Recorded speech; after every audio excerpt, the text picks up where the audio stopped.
Changes to Rengar, Lee Sin, Talon, Riven, and the jungle in this episode of the Patch Preview.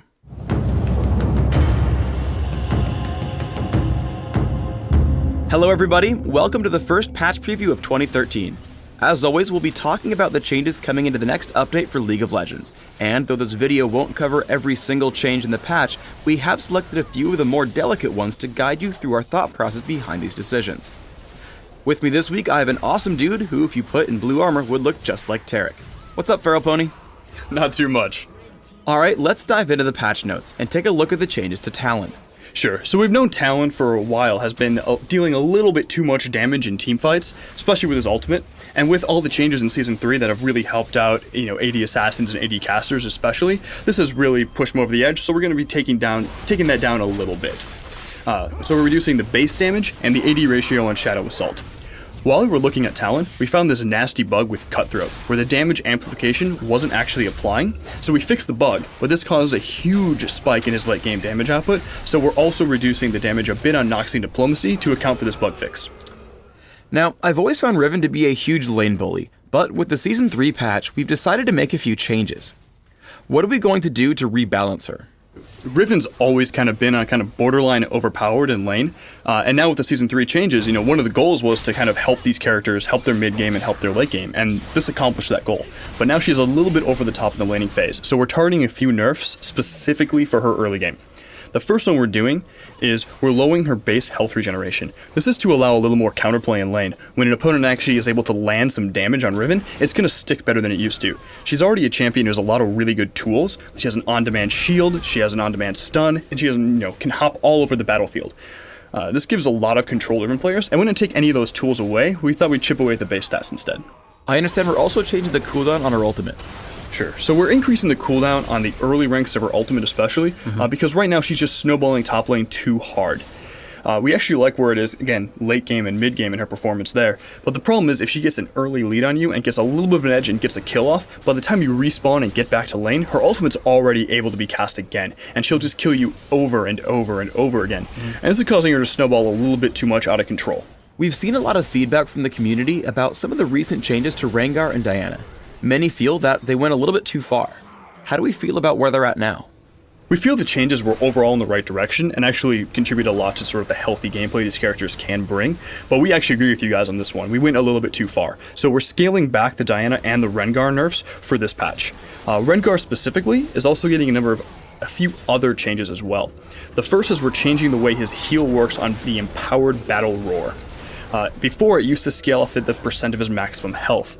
Now we're changing it to a flat value based off of his character level. This will keep the heal relevant and not have it totally blow out of control when Rengar only stacks health, and allow him to build some more damage items and still benefit from the ability. The other change we're doing is we're buffing Bone Tooth Necklace a little bit. It's sort of one of Rengar's cool, unique things. He has this item that no other champion can buy, and right now it's feeling a little bit too useless. We wanted to give it a little bit of that love back, so that way, he can build it and still feel good. Evelynn's had a bit of a tumultuous balance history. I've heard that this week she's back on the balance board. What are we doing to her this patch? Yeah, Evelynn's always been a tricky champion to balance because her role in League of Legends is so unique. Right now, I actually feel her core gameplay is pretty good.